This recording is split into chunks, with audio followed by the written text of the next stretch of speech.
अम, मान, मुझे कुछ बात करनी थी तुमसे। बोलो।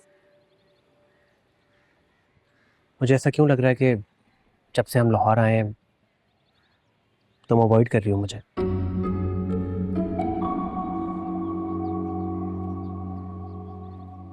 हाँ, शायद कर रही हूँ मैं तुम्हें अवॉइड, क्योंकि तलहा पहली बार तेरे अब्बा ने मुझे प्यार से कहीं जाने की इजाजत दी है। मैं उनका मान नहीं तोड़ना चाहती। मान, मगर इसमें बुराई क्या है?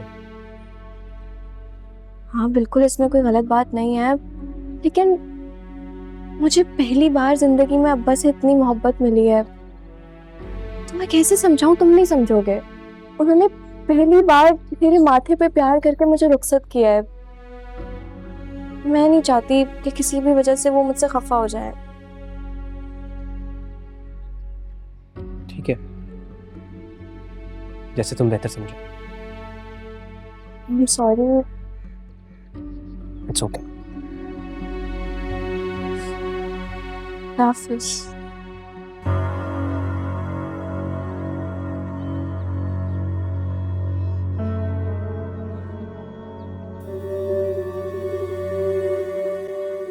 हाँ,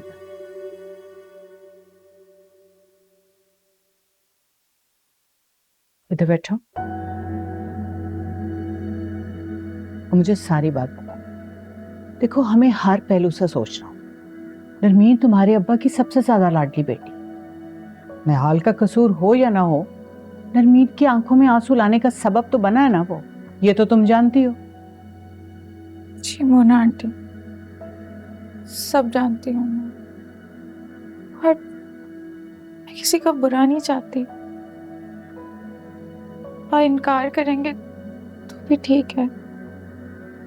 और नरमीन, वो क्या सोचेगी? वो तुम्हारी शादी को किस तरह से कबूल करेगी?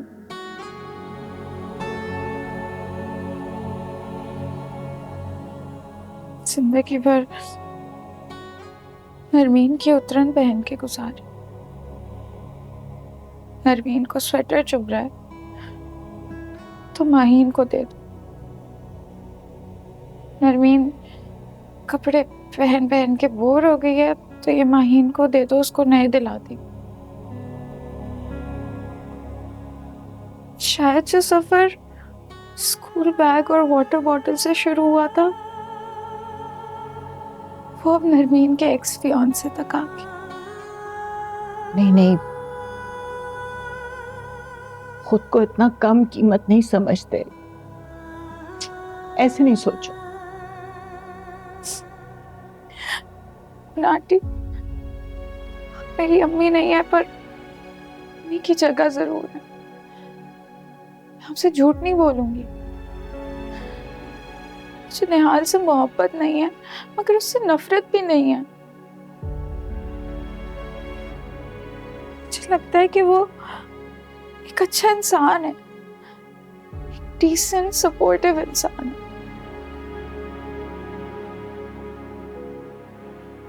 ठीक है, तुम परेशान नहीं हो, मैं बात करती हूँ सिराज से।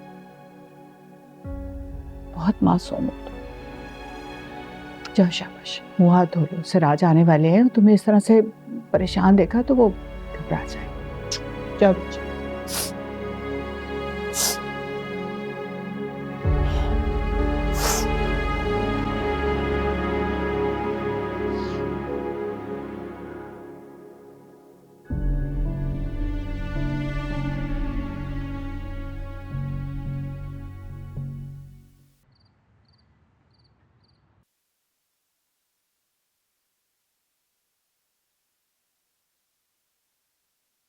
ये रही आपकी चाय। अब सिराज, मुझे आपसे आज एक बहुत जरूरी बात कर। मान कल वापस आ रही है ना? मैं सोचा था कि उसे कॉल करके पूछ लूं, लेकिन कहीं सो ना गई हो।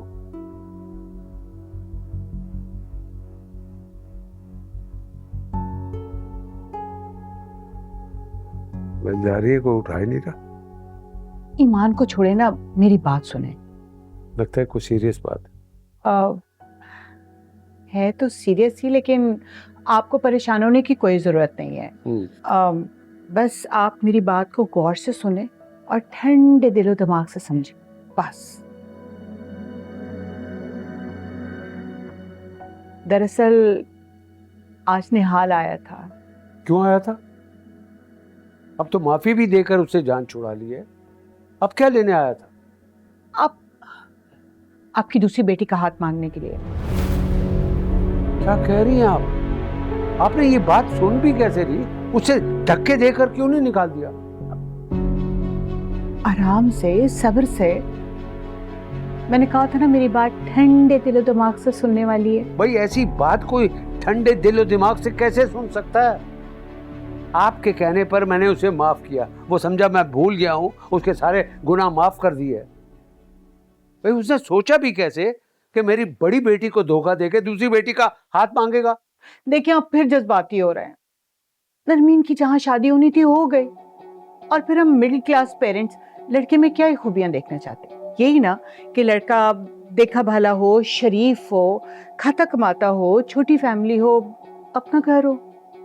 कौन सी खूबी है जो निहाल में नहीं है? वो शरीफ कहां से हो गया? उसने मेरी बेटी को धोखा दिया है। देखिए इस सारे किस्से में बेचारे निहाल का कोई कसूर नहीं था, बस हालात का कसूर था।